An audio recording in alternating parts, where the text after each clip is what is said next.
Vamos a pasar con nuestra próxima expositora del día de hoy. Ella es experta en el sector justicia, educadora y gerente con experiencia en NCSC, trabajando en los Estados Unidos y América Latina. Tiene más de 15 años de experiencia trabajando en asistencias técnicas y programas de capacitación. Se desempeña como líder de NCSC para el Centro de Desarrollo de Capacidades para Tribunales, una cámara de compensación nacional para entregar los servicios y resultados de justicia, aplicación de la ley. También se ha desempeñado anteriormente en la oficina del administrador de la Corte Estatal en Colorado y comenzó su carrera como defensora pública. Sin más preámbulos, vamos a recibir a la doctora Alicia Davis con el tema las nuevas herramientas virtuales para la gestión de casos. Bienvenida. Muchas gracias, doctora. Y gracias a todos y a todas. Es un placer estar con ustedes. Y gracias al Poder Judicial de Panamá, al Instituto Superior de la Judicatura y la AREAGE por esta actividad, porque en este momento donde todos estamos intentando de descubrir las nuevas herramientas, es un momento de colaborar y compartir. Y gracias también a mi colega por su excelente exposición. Bueno, el Centro Nacional de Cortes Estatales, como ya han escuchado de mi colega, nuestra misión es mejorar la administración de justicia. Y hoy quiero hablar de lo que hemos hecho en los Estados Unidos hasta ahora y también, y eso también tiene que ver con el liderazgo de las Cortes Estatales. El NCSC es secretaria a dos organismos que se representan el liderazgo más alto de todas las cortes y se llama la Conferencia de Presidentes de las Cortes Altas y la Conferencia de los Administradores de las Cortes Estatales. Se llama CCJ y COSCA por sus siglas en inglés. Y juntos ellos establecen la política judicial por todo el país. Estoy congelada. Es algo que pasa en el mundo virtual. Sí, y entonces en el mes de marzo, cuando los casos de COVID estaban creciendo, CCJ y COSCA formaron el equipo de respuesta rápida. Y el propósito de este equipo fue determinar las nuevas prácticas en respuesta a la crisis, pero también prácticas que pueden servir después de recuperarnos. Y yo soy personal de uno de los comités del equipo Respuesta Rápida y también soy la directora nacional de la Iniciativa de Justicia Familiar. Y estas iniciativas existen para brindar una justicia mejor y contienen tácticas que han llegado a ser supremamente importantes en este momento. Y también esperamos que seguirán siendo importantes después de recuperarnos. Entonces, el movimiento en línea, junto con un compromiso a la transparencia y el acuerdo público para tribunales, ha creado una oportunidad única. Ella es la presidenta de la Corte Suprema de Michigan, la honorable Mary McCormick, y ella siempre dice, la COVID nos inspiró en el cambio que necesitábamos. Ella siempre dice, ¿por qué nuestro sistema de justicia se mantiene con la tecnología del siglo XX y los procesos del siglo XIX? Y ella en su corte y por todo el país, por su liderazgo, ha aprovechado del momento para modernizar los procesos judiciales. Y vamos a hablar de lo mismo, ¿qué podemos hacer para aprovechar del momento? Los objetivos son, en esta charla, considerar la oportunidad que se presenta, examinar las investigaciones recientes del impacto de los procedimientos virtuales. Hay unos estudios muy interesantes, estamos haciendo más estudios, y discutir los pros y contras de estas herramientas, como la brecha digital, como ya hablamos. Y también, y eso me parece supremamente importante, cómo proteger a las personas vulnerables. Primero, me gustaría ver los datos que hemos recopilado Hemos escuchado anécdotas de que se confirman por medio de los datos que los casos se están acumulando y que se está creando la mora. Y si no tomamos acción, puede ser desastroso. Este gráfico representa los datos de 12 cortes estatales, no es todo el país, sino una muestra buena con variación geográfica y también de tamaño del estado. Y lo que están viendo es que en las líneas superiores representan el año pasado, o sea, 2019, y los de abajo representan 2020.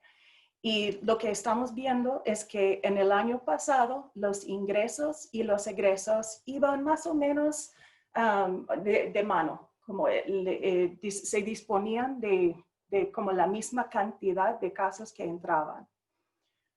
Pero en marzo y abril los ingresos cayeron y también los egresos también cayeron.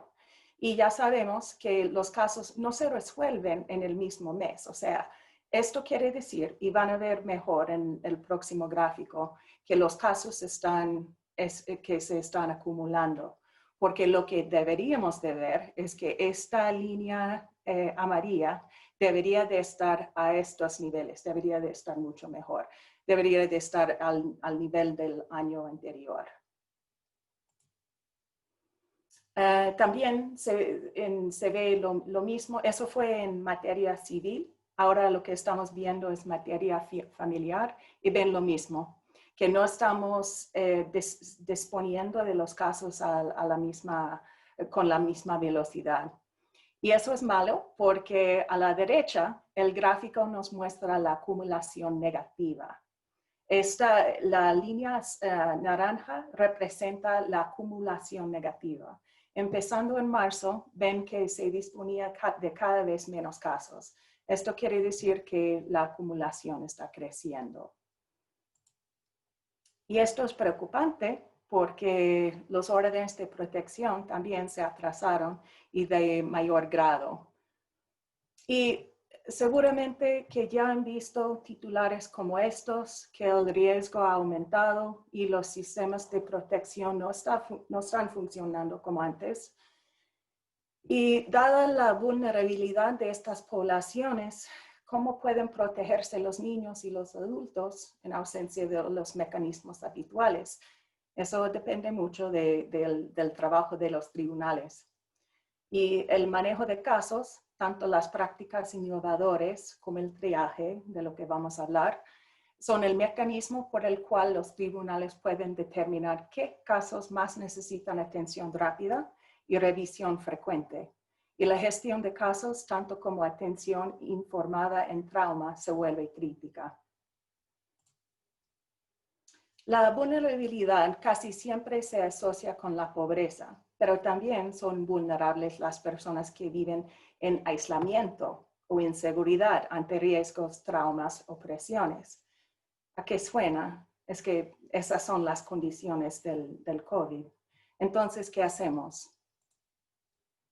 Las nuevas tendencias, y me referí al equipo de rápida respuesta, en los últimos 8 meses han estado intentando de innovar, de encontrar otras maneras de mantener el acceso a la justicia. Y estos son los temas que están muy enfocados en estos temas. Y sin embargo, hay mucho más espacio para considerar otras soluciones. Voy a hablar en particular de 3 herramientas, el triaje, asistencia virtual y audiencias virtuales. Y voy a hablar de un estudio reciente muy interesante de audiencias virtuales. Primero, el triaje. Se usa este término en la comunidad médica y es un sistema de selección para el ingreso de urgencias. Así se decide quién necesita asistencia urgente y quién puede esperar. Establece niveles de urgencia y el cuidado que corresponde a cada vía o camino Y si algo es muy urgente, debe recibir atención inmediata y más servicios. Y funciona exactamente igual en el mundo judicial. El triaje judicial, esta es una representación que en este caso en el estado de Arizona, se le da alta prioridad a los casos que presentan una preocupación inmediata de libertad y o seguridad.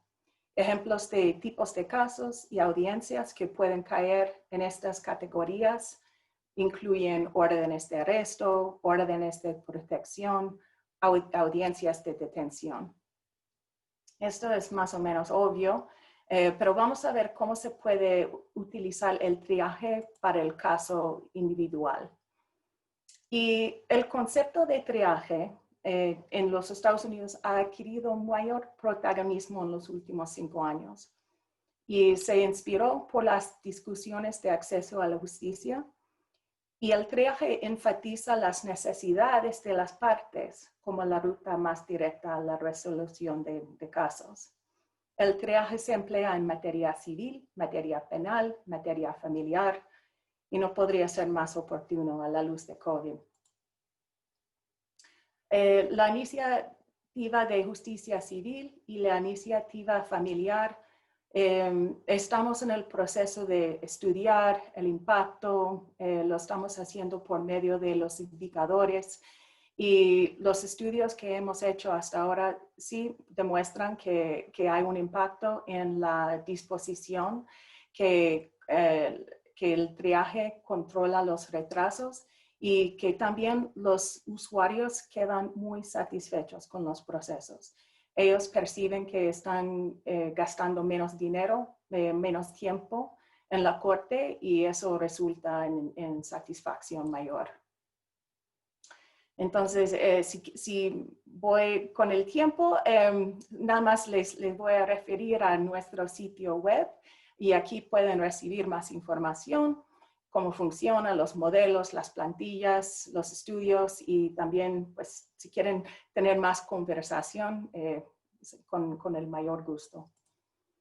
¿Cómo funciona? Esto es la plantilla y las partes entran en el sitio web.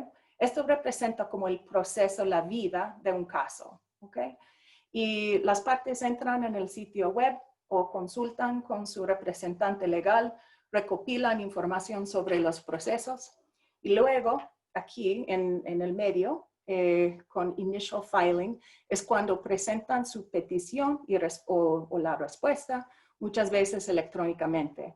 Y tal vez necesitan asistencia legal, lo reciben y después el archivo llega a la corte, aquí, aquí en la parte, en esta parte. Y la corte recibe la petición y otros documentos y viendo las características del caso, deciden cuál camino les va a servir mejor, les va a servir a las partes. Y lo interesante de esto es que hemos determinado por los estudios que hemos hecho en los sistemas de gestión de casos que un 70 a 80% de la carga de casos tienen un acuerdo casi completo y que las personas que se presentan al tribunal realmente necesitan una decisión judicial, pero ya saben más o menos lo que quieren que pase. Y una de las mejores cosas que un tribunal puede hacer en este momento es minimizar el atraso en esta carga de casos. Y son casos que requieren poca discreción judicial, que pueden ser determinados por ley, que contienen características que pueden ser automatizadas. Y eso es emocionante porque con automatizar los procesos que sí se pueden, así nos ahorramos mucho tiempo y nos podemos enfocar en los casos que necesitan la atención humana. El segundo camino es de servicios personalizados. Y escuché esta mañana la exposición que hablaba de resolución de disputas en línea. Es algo que está creciendo mucho en popularidad y hemos determinado que un 10% de los casos pueden beneficiar de alguna forma de resolución alternativa de disputas. Y esto es ofrecer a las partes una selección de opciones de resolución de disputas. Y esto puede promover la resolución de problemas y minimizar los efectos negativos en el proceso adversario. Lo que están viendo aquí es una captura de pantalla de la Corte de Los Ángeles y es de la aplicación Modria de Tyler. Y hay numerosos programas de este tipo por ahí. Y el camino número 3 es atención judicial lo más pronto posible. Y aproximadamente entre 8 y 10% de la carga de casos implican altos niveles de conflicto o necesitan supervisión judicial adicional porque el caso es complejo o complicado o involucra a partes vulnerables. Aquí ven varios ejemplos de lo que pueden ser. Y las técnicas de gestión son controlar el ritmo de los litigios y una política de no dar aplazamientos cuando sea posible. Ok, la segunda herramienta es asistencia virtual y aquí voy a saltar un poco en consideración de la hora. Pero representa, bueno, básicamente ahora desde que empezó la crisis y muchas cortes se cerraron un par de días, pero abrieron casi de inmediato y los funcionarios empezaron a ofrecer más servicio personal por medios virtuales. Están haciendo llamadas de teléfono, están haciendo más conferencias en el web. Y en Miami, por ejemplo, ellos tienen un programa de servicio legal excepcional y con hacer un clic en el enlace de chat, las partes pueden recibir información sobre todos los servicios del tribunal. Y publican, los tribunales están publicando mucha información, como por ejemplo, cómo montar un caso en línea, cómo entregar un formulario, cómo pedir una audiencia. Varios tribunales están permitiendo que las partes programen sus propias audiencias. Eso también escuché esta mañana. Pero esto me parece muy bien porque así las partes pueden entrar en el sitio web y a su conveniencia establecer la hora según su propia agenda. Pueden aparecer en la corte a esa hora. No, bueno, lo están haciendo virtualmente y representa un mayor servicio a los usuarios. Pero las ventajas de la atención virtual es que hay muchas personas que no tienen representación legal y están haciendo todo por su cuenta y puede ser confuso.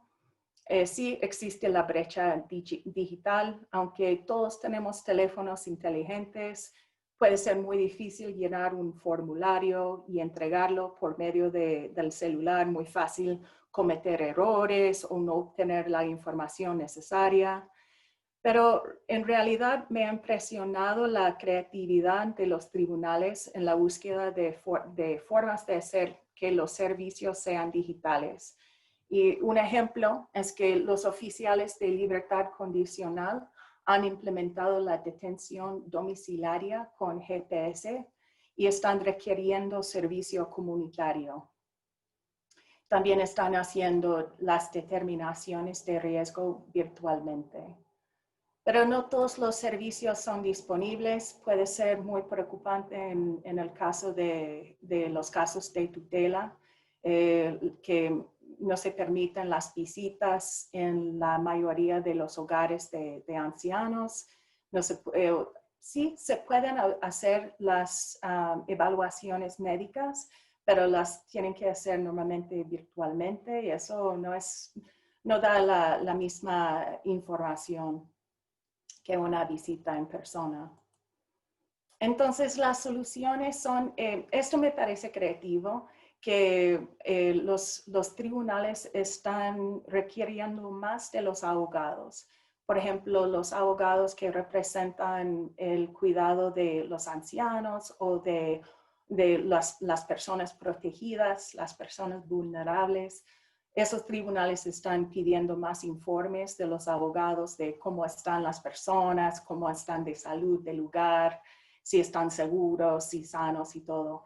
Y los funcionarios revisan los informes y buscan indicaciones de problemas. Y si ven alguna indicación de un problema, ellos van a hacer una cita en el tribunal y van a hacer una audiencia virtual. Hablando de audiencias virtuales, me gustaría enfocarme en un estudio nuevo que analizó las audiencias en línea. Ni siquiera se ha publicado todavía, se va a publicar el próximo mes.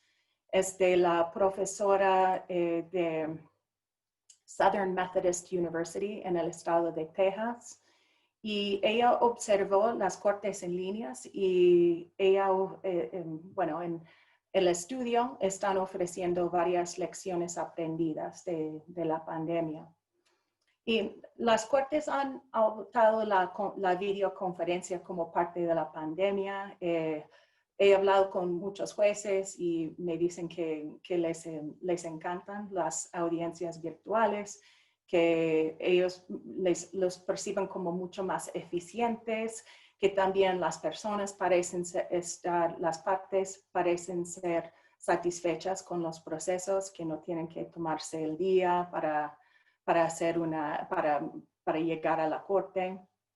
Y obviamente las audiencias virtuales tienen mucho que ofrecer, pero la profesora Thornburg nos pregunta qué deberíamos de hacer después de la pandemia. Y lo positivo de las audiencias, ya hemos hablado un poco de esto, pero sí, las encuestas que hemos hecho sí demuestran satisfacción de las partes. Una ventaja adicional es el aumento en el acceso a la justicia para el público, pero también los profesionales involucrados en las audiencias también pueden dar testimonios efectivos sin la pérdida de tiempo. Aquí ven en el sitio web de la Corte de Washington, D.C., que están publicando las instrucciones de cómo ver las audiencias remotas, que las personas pueden ver cualquier caso. Y el estado de Texas nos ofrece un excelente campo de pruebas, porque en marzo es uno de los estados que han sido como más avanzados en la tecnología y ellos emitió una orden que todos los casos iban a ser de forma remota.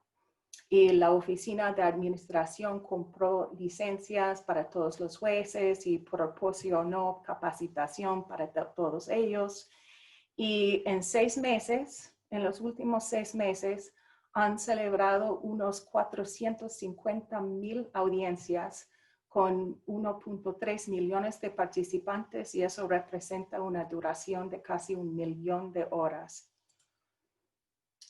Y las audiencias se describieron en el estudio en términos menos positivas a veces cuando se vieron obstaculizadas por problemas en tecnología, como un audio deficiente, obviamente, partes que necesitaban ayuda o dificultad para usar la función de traducción de Zoom, pero por la mayor parte el estudio mostró que funcionaba bastante bien. El factor más importante para determinar la eficacia de una audiencia en línea resulta que es la capacidad del juez de proporcionar un sentido de la justicia y empatía a pesar de la falta de presencia física.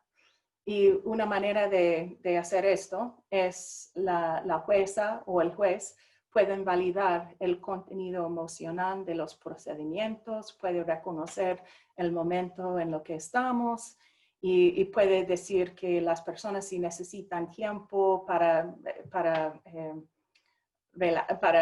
distanciarse del proceso, que sí se puede, y también que usan el lenguaje muy sencillo para todos, porque es un evento bastante estresante.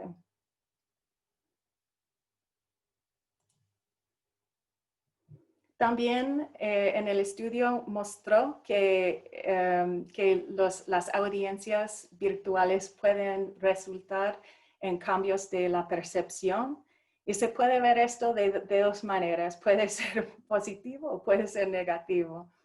Por ejemplo, dicen las personas que el juez parece ser menos intimidante. Y aquí en la pantalla pueden ver, y esto es de una audiencia real, ¿no? Que el señor está sin camisa y tomando una bebida, y seguramente que han escuchado historias similares que a veces son bastante chistosas, lo que pasa en las audiencias virtuales. Todos hemos visto los problemas técnicos que pueden existir. Ya hemos hablado un poco de la brecha digital. Vamos a hablar un poco más de estas consideraciones que salieron en el estudio. Los problemas técnicos, es importante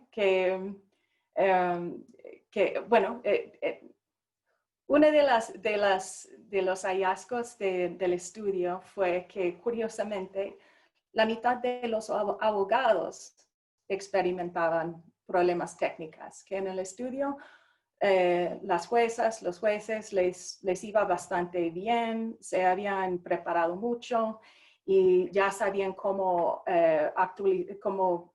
servir como anfitrión del procedimiento, ya sabían cómo manejar la tecnología, pero para los abogados fue más difícil.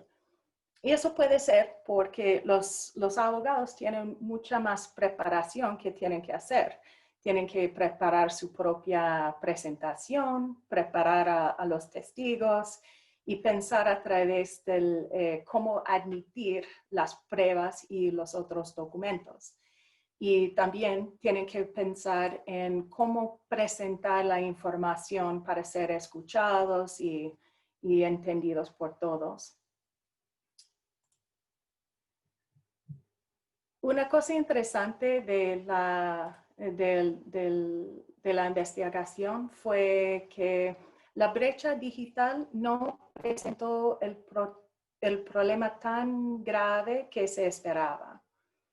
Resultó que pensaban que muchas personas no iban a tener acceso a la tecnología necesaria, pero resultó que ellos se conectaron a través de las oficinas de sus abogados, que muchos tribunales tienen, por ejemplo, como en Texas, pero también en Massachusetts y en muchos otros estados más, que ya tienen salas de Zoom dentro del tribunal, y ahí los litigantes pueden tener acceso, pueden participar en la audiencia como solían hacer antes. Y las salas de Zoom están disponibles en Puerto Rico. Yo he escuchado que en las audiencias de protección infantil, que muchas veces los padres, ellos llegan al tribunal y así toman parte. Los funcionarios y los jueces pueden estar, pueden estar participando remotamente, pero las partes van al tribunal. Una cosa que hay que considerar cuando regresemos a lo normal, cuando eso sea, es la privacidad. Y aunque es muy positivo que ahora el público que tenga más acceso a los procedimientos, que puedan ver la justicia con mayor claridad, también es preocupante lo que estamos perdiendo en cuanto a la privacidad.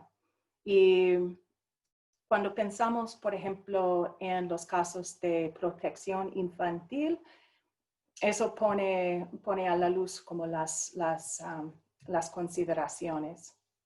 Porque estos son casos que obviamente que van a involucrar la información privada y es evidente que los jueces pueden ser conscientes proactivamente de la necesidad de desconectar con la transmisión en vivo.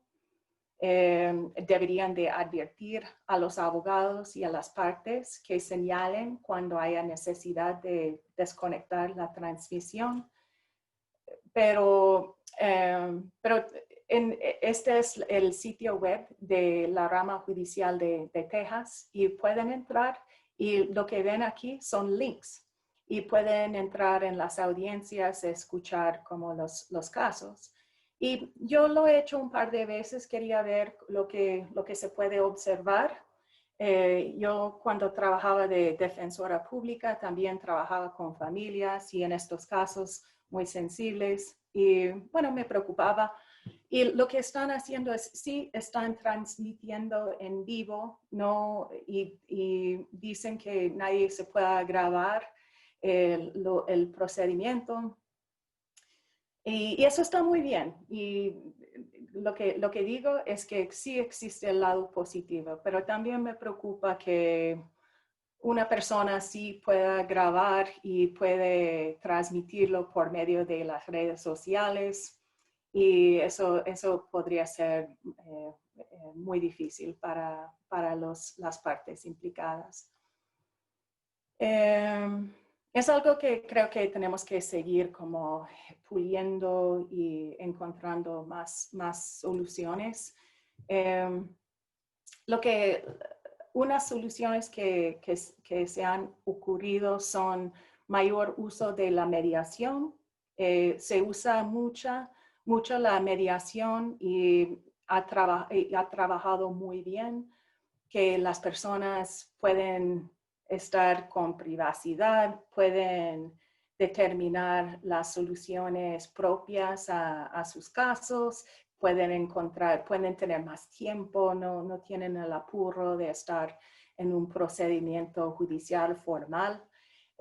También se pueden hacer audiencias híbridas, lo hacen en el estado de Washington y también di el ejemplo de Puerto Rico y así las personas pueden, o el juez puede saber quién está viendo el procedimiento y puede proteger, puede cerrar el procedimiento cuando sea necesario.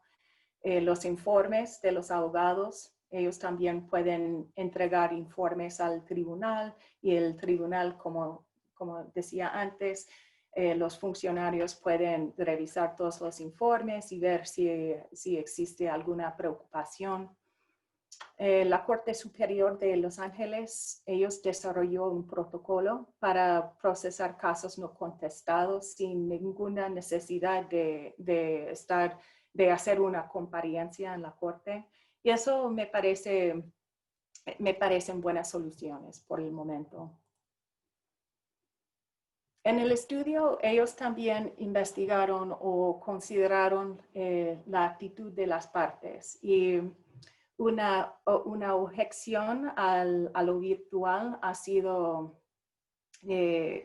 como la confrontación en persona, que es una libertad y es necesario considerar la perspectiva del testigo de cerca. Pero es importante recordar que, y lo confirmaron, estuve en una reunión nacional ayer y donde todos los jueces de todos los estados, muchos de ellos estaban hablando de los procedimientos virtuales y estaban diciendo que lo bueno de Zoom es que se puede ver los testigos de una forma mucho más cercana, que tiene elegir una vista de altavoz y así pueden ver las facciones de la persona y los micromovimientos de una manera superior. Quería resaltar el tema de atención informada en trauma, porque es un momento donde muchas personas sí están experimentando condiciones de trauma o de dificultad, y es importante tener la atención informada en trauma en cuenta. Y estos son unos tips de cómo hacerlo.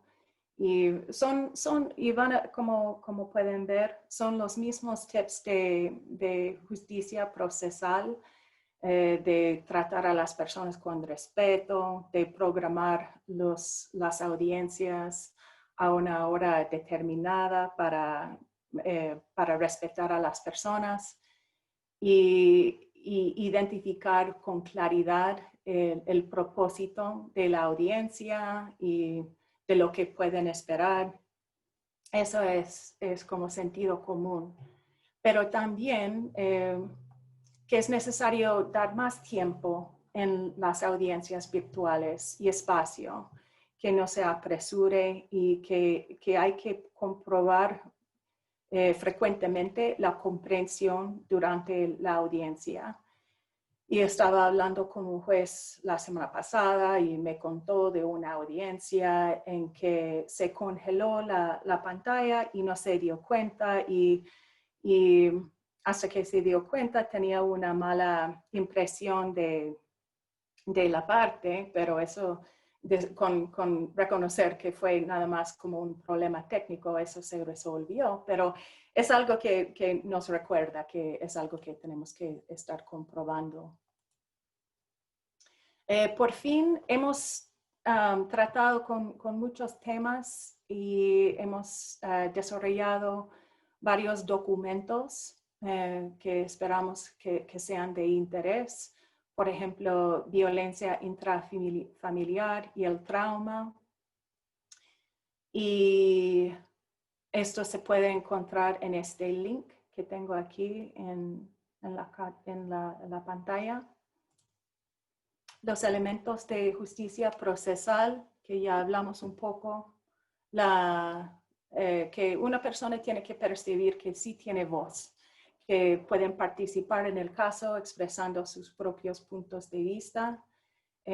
Cuando estamos pensando en la brecha digital, tenemos que pensar en las personas que ellos tienen que percibir que ellos también tienen un acceso igual. Neutralidad, eso es la aplicación coherente de los principios jurídicos, el respeto, la confianza, la cortesía. En el estudio dio varios consejos para los jueces que están manejando las audiencias virtuales. Y cuando una audiencia implica documentos, cuando son numerosos o múltiples, los jueces exitosos instruían a las partes que intercambien copias digitales de documentos por adelantado, ya que sea por correo electrónico, en carpetas de Dropbox o cualquier servicio. Y del mismo modo, dado que el audio de Zoom se retrasa, puede ser difícil presentar una objeción de prueba antes que el testigo responda a la pregunta. Y algunos jueces usaron señales visuales en su lugar. Los abogados sostenían carteles diciendo objeción. A veces los jueces también daban como carteles para avisar cuánto tiempo que les quedaba. Que también era la sala de espera de Zoom puede ser invaluable, que esto puede mantener a los testigos disponibles y el juez puede admitirlos a la audiencia cuando se necesitan. Y las salas de espera también se pueden utilizar para todo el expediente de un juez y varias audiencias para el mismo intervalo de tiempo, pero llamando a los casos a medida que lleguen.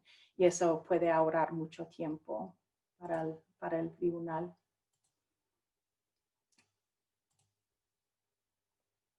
Y concluyendo, como decía,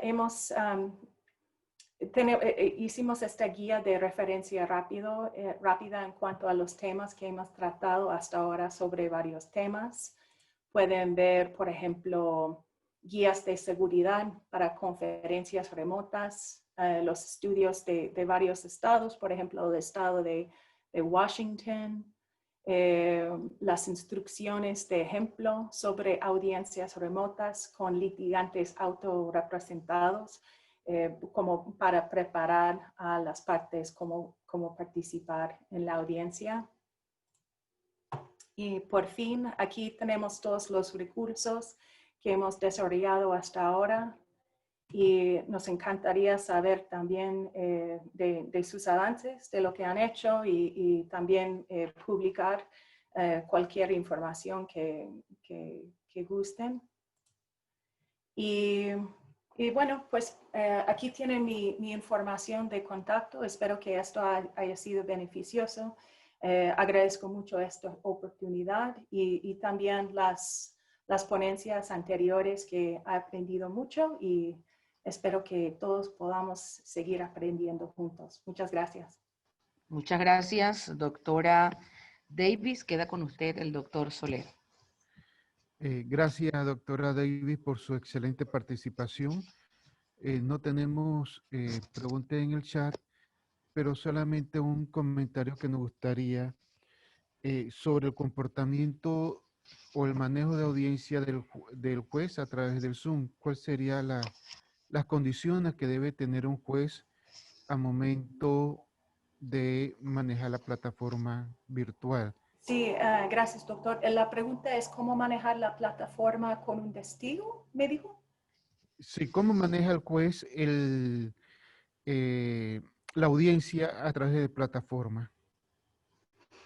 Bueno, pues lo que han hecho o lo que leí en el estudio o lo que he hablado con los jueces es ellos tienen que servir como anfitrión de la audiencia y es bueno usar la sala de espera.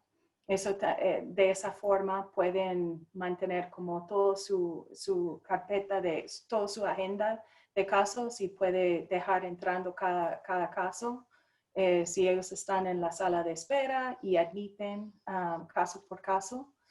Y en cuanto a las personas, bueno, he visto audiencias que son totalmente virtuales y también audiencias híbridas que la mitad de las partes están en sus casas o en sus carros o en cualquier lugar que tenga un poco de privacidad, pero van aprendiendo las nuevas formas de manejar las audiencias. No sé si contesté la pregunta. Perfectamente, doctora. Muchas gracias por el apoyo que le brindó al Instituto Superior de la Judicatura de Panamá. Y estamos muy agradecidos de ustedes. Muchas gracias.